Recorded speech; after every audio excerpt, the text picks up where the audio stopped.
අයිබෝන් කියලා පිළිගන්නවා ඔයගොල්ලන් සියලු දෙනාම අදත් මගේ YouTube channel එකට. ඉතින් අද මොනම කතාවක් ඉදිරිපත් කරන්න තමයි මම හිතාගත්තේ. ඉතින් මේ මම කතා දෙකක් තුනක් ඉදිරිපත් කරා අපේ ගම් ප්‍රදේශයේ තියෙන පොල්වත්තක සිදුවුණු කතාවක්. ඉතින් මේ කතාවත් ඒ පොල්වත්තේම වෙච්ච සිද්ධියක්. මේක සැබෑම කතාවක්. මේ කතාව සිද්ධ වෙන්නේ මේ පොල්වත්ත විශාල නිසා මේ පොල්වත්තේ මුරවාඩි. ඒ කියන්නේ අපි මුර ගෙවල් කියලා කියන්නේ. මුරකාරයෝ පවුල් පිටින් පදිංචි වෙලා ඉන්න ගෙවල් වල තමයි එහෙම කියන්නේ. මුරගේ කියලා කියනවා. මුරවාඩිය කියනවා. ඉතින් සමහර අවස්ථාවල ලැයිම කියලා කියනවා. ඉතින් මේ ලොකු පොල්වත්තක මේ වගේ ස්ථාන 10ක් 12ක් තියෙනවා.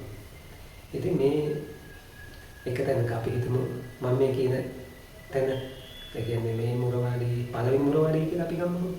මුරගෙදර.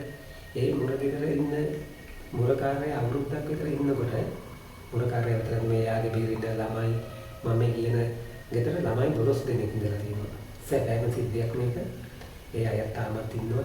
එයාගෙන් ගොඩක් අය මේ ගිහින් නමුත් ඒ පවුලේ සමාජිකයෝ අදටත් ඉන්නවා. ඉතින් මේ මුරවාඩියේ කෙනෙක් අවුරුද්දක් හිටියා කියන්නකො. එහෙම නැත්නම් අපි හිතමු අවුරුදු දෙකක් තුනක් හිටියා කියලා. ඊට පස්සේ වත්තේ අයිතිකාරෝ මේ අය මාරු කරනවා තව කෙනෙකුට. මේ මුරවාඩියේම තියන්නේ. මොකද අවුට මිනිස්සු ඒ කියන්නේ මේ ඔය හොරකම් වලට පුරුදු වෙච්ච අය මුරකාරයා එක්ක යාළු වෙලා මොනවා හරි වංචාවක් කරයි කියලා ඒගොල්ලෝ මෙඩිකල් එතන තියාගන්නේ. මුරකාරයාව මාරු කරනවා තව කෙනෙකුට. එතකොට මෙහෙම මේ වත්තේම අපි හිතමු මේ වත්තේ මේ පටන් ගන්න පැත්තේ පළවෙනි මුරවාඩියේ හිටියා කියලා පවුලක්. ඒ මුරකාරයා ඒ වත්ත අවසන් වෙන පැත්තේ අවසන් මේ මුර ගෙදරට මාරුවක් දුන්නා කියලා හිතමුකෝ. ඒ වගේ වුණ දැන් මේගොල්ලෝ මේ මුරවාඩිය වෙනස් කරගෙන එනවා දැන් අලුත් මුරවාඩියට. ඒ කියන්නේ මේ මුර ගෙදරට. ඒක පොල්වත්තේ මැද මේ තනියම හදපු දෙයක්. ඒ කියන්නේ ඒ ගෙවල් ඒ කාලේ තිබ්බේ මේ සාමාන්‍ය ගණන් බැඳලා මැටි කපරවල ගහලා තහඩු හෝ පොල් අතුරු දෙවි කර තමයි තියෙන්නේ. එතකොට මේකේ සාමාන්‍ය කාමරය දෙකක් කුස්සියක් මේ එහෙම තියෙනවා. ඒ මේ මුරගේ වටේට මේ පොල් ගොඩවල් උඩ ගහලා තියෙනවා. එතකොට මේවා රැක බලාගෙන වත්තේ මෙයාට පේන තෙක් දුර ප්‍රමාණවත් රැක ගන්න එක තමයි මෙයාගේ රාජකාරිය. එතකොට මේකේ ඉන්න මේ ගෙදර ඉන්න බිරිඳ කරන්නේ ඒ වත්තේම වැඩ කරනවා. දරුවෝත් ඒ වත්තේම වැඩ කරනවා.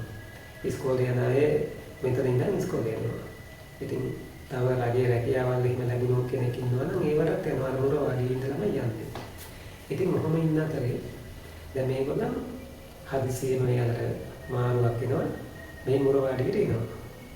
මේ එන්නේ මම අර මීට කලිනුත් අර බෝධිමාන් කියන කතාව කියපු ප්‍රදේශයේ කීටුවට තමයි මේ එන්නේ. ඒ හරියට ඇවිල්ලා මේ අලුතෙන් මේ ගෙදර පදිංචි වෙනවා. ඒ කියන්නේ උන උදේ ඇවිල්ලා මේ ගෙදර සුද්ධ පවිත්‍ර කරලා මේ වත්ත වටේ ටිකක් උතුදු ගාලා ගේ වටේට වතු ගාලා එහෙම සුද්ධ පවිත්‍ර කරලා ඉතින් කට්ටිය අතින්වන ගොඩක් මේ තරුණ මහලු ඉතින් ගෑනු ළමයි පිරිමි ළමයි ගොඩක් ඉන්නේ ඉඳලා ඒවා හොඳට කරගන්න පුළුවන්. ඉතින් ඔන්න සුද්ධ පවිත්‍ර කරලා අරන් මේ දවල්ට ඔය කලින් ගෙන අපු යමක් කාලා රැයට මේ වෙනදා විදිහට මේ හොඳට බත් උයලා මාළුපිනේ හදාගෙන දැන් බත් කන අවස්ථාවට කිට්ටු වෙලා තියෙන්නේ. දැන් එතකොට ඒ කාලේ ඉතින් ලයිට් මොකුත් නැහැනේ. ඒක ලාම්පුවෙන් තමයි වැඩ ටික කරන්නේ. ඒ කියන්නේ මේ මුරවාඩියේ වැඩ ටික ඔක්කොම කරන්නේ උපරිම වුණොත් චෙමිනි ලාම්පුවක් මේ තියෙනවා. ඒ අරින්න කොපි ලාම්පු කියන ඒවා තමයි තියෙන්නේ. එතකොට දැන් මේ මුරවාඩියේ මුරකාරයාගේ බිරිඳ මේ අවස්ථාව වෙනකොට අර අලුත් නිවසේ මේ දැන් අලුතෙන් ආපු ගෙදර කුස්සියේ බත් උයලා කුස්සියේ බිම හදපු ලිපේ බත් උයලා මාළු පිණින් වෙලා දැන් මේ ඒ කාලේ දේවල් වල ওই බත් වට්ටිය දානවා කියලා දෙයක් කරනවා. ඒ කියන්නේ මේ හොඳ වට්ටියකට බත් මුට්ටි හලලා මේක මේ හැන්දේ මිටෙන් කූරු ගන්නවා. ඒ කියන්නේ නෙවෙන්න කැට පොඩි වෙන්න මේ ඒ බත් එක කූරු ගන්නවා. ඒක සාමාන්‍ය ගම්වල කරපු දෙයක්. දැන් නම් ඒව දැක ගන්න අමාරුයි. නමුත් ඉතින් මේ බත් එක මේ මේ කාර්යයේදී බිරිඳ මේ බත් එක කූරු ගලා ඉඳලා මෙයා මේ චුට්ටක් මේ ඒ කියන්නේ පිටිපස්සේ දොරෙන් එළියට යනවා. සාමාන්‍යයෙන් මේ තප්පර ගන්න කරන්නේ අපි හිතමු මේ කොරහක වතුර එකක් තිබ්බා ඒක විසි කරන්න ගියා කියලා. ඒ වගේ එළියට යද්දී මේ කුස්සියේ ඒ කියන්නේ මේ සාලේ පැත්තෙන් මොරවාඩියේ සාලේ පැත්තෙන් ඉන්න කුස්සියට ඉන්න දොර මුල්ලේ ඉඳලා මේ සාමාන්‍ය අඩි 2ක් විතර උස ලොකු බඩක් තියෙන මේ කොණ්ඩේ සාමාන්‍ය අර පොකුරු කොණ්ඩේ කියන්නේ ලොකු කොණ්ඩයක් තියෙන. ඒ කියන්නේ ලොකු ඔළුවක් තියෙන. උස නැති නිකන් අමුතු මේ සාමාන්‍ය බාහිර පෙනුමක් වගේ තියෙන පොඩි මිනිස්සෙක්. අපි මේ සමහර පළාත්වල කියන්නේ පොකුරු කතා කියලා. ඉතින් අඩි 2.5 විතර උස මිනිස්සෙක් හැටියට පේන කෙනෙක් ඇවිල්ලා මේ එකපාරටම අර බත් වට්ටිය දාලා තිබ්බ බත් එකට ලං වෙලා කාලා ඇදලා තියෙනවා. ඇද්දාම බත් ටික ඔක්කොම අපි හිතමුකෝ ආල් සේරුවක් ඉන්නවා කියලා. ඒ බත් එක එකපාරටම ඉවර වෙනවා. ඉවර වෙලා තියෙනවා. ඒ කියන්නේ අර මේ පොකුට කොල්ලා කියන්නේ ඒ අවතාරයට මේ ඉතින් අර බත් එක ඔක්කොම කාලා කෑව කියන්නේ අර මේ සමහර අවස්ථාවල ඔයගොල්ලෝ දැකලා ඇති හරක් එහෙම වී බොනවා. වී ගොඩට හොස්ස තියලා ඉහළට ඇද්දාම වී ටික ඇතුළට යනවා. ඒ වගේ මේ බත් එක දැන් මේ ඒගොල්ලන් කියන්නේ බත් බිව්වා කියලා. ඒ බූස් ගාලා ඇද්දාම බත් වට්ටියම තප්පරයට ඉවරුණා කියලා. ඉතින් මේ බත් එක බීලා මුන්නට ගියාලු. දැන් මේ අර මොරකාරුගේ බිරිඳ තමයි මේක කියන්නේ. මුන්නට ගියාලු. හැබැයි මුල්ලේ දොර යනලා බලපුවම ආයේ කවුරුත් මුල්ලේ නැහැ. පුදුමයට කාරණාව තමයි ආයේ මුල්ලේ කවුරුත් නැහැ, බත් එකක් නැහැ, දැන් කන්න දෙයක්වත් නැහැ. ඊට පස්සේ මේ ආයි බත් එකක් උයාගෙන මේ හොඳ මෙතක් කාලා තිනවා. මෙතන සිද්ධිය මොකද්ද?